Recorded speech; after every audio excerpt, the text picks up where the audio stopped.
Jammu Kashmir national conference नेता इमरान नबी डार ने कहा कि चुनी हुई सरकार को सत्ता से दूर रखा जा रहा है।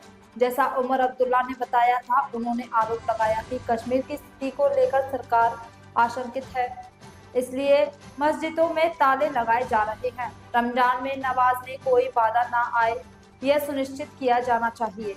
अमित शाह की सुरक्षा बैठक में जम्मू कश्मीर के सीएम को बुलाना जनादेश का अपमान है। उन्होंने दौरी व्यवस्था और अराजकता खत्म करने की मांग की है। स्टेटमेंट आया था, उस पर काफ़ी सवाल उठे कि ये किस तरह का स्टेटमेंट है उमर अब्दुल्ला की, ऑर्गेनिक पीस या फोर्सिबल पीस है यहाँ पर। तो आप इस स्टेटमेंट को किस तरह देखते हैं, बिकॉज आप नेशनल कॉन्फ्रेंस के खुद एक जिम्मेदार।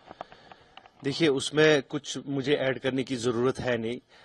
उमर साहब ने ऑलरेडी जो बोलना था वो उन्होंने अपनी ज़बान के तहत खुद एक्सप्लेन किया है कि किस तरीके से जो हालात यहाँ पे बन रहे हैं और उन हालातों को किस तरीके से आप प्रेजेंट कर रहे हैं और सच्चाई है क्या। ये यहाँ के कश्मीर के हर किसी बाशिंदे को इस टाइम पे मालूम है कि जिन हालातों से जम्मू कश्मीर गुजर रहा है वो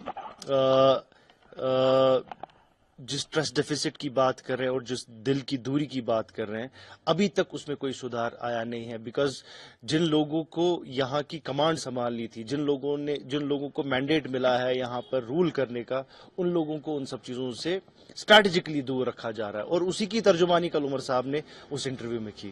शायद इसलिए कि ये जो 5-6 साल गुजरे हैं अंडर एलजी रूल, इसमें एक ग्रिप जैसी जमा के रखी गई, जिसका अभी भी एक इम्पैक्ट है, एक खौफ है, कोई बात नहीं कर पा रहा है। अभी भी मस्जिदों में ताले लग रहे हैं। हमारे हिस्टोरिकल जामिया मस्जिद का भी जिक्र उमर अब्दुल्ला ने किया है। शायद इसीलिए उन्होंने कहा कि अगर सब कुछ ठीक है तो वक्तन फौक्तन जामिया पे क्यों ताले लग रहे हैं। देखिए, एग्जैक्टली ये कल एक इंसिडेंट उमर साहब ने कोट किया। मीरवाइज उमर फारूक के फादर इन लॉ गुजर गए थे और उनका फातिहा पढ़ना था।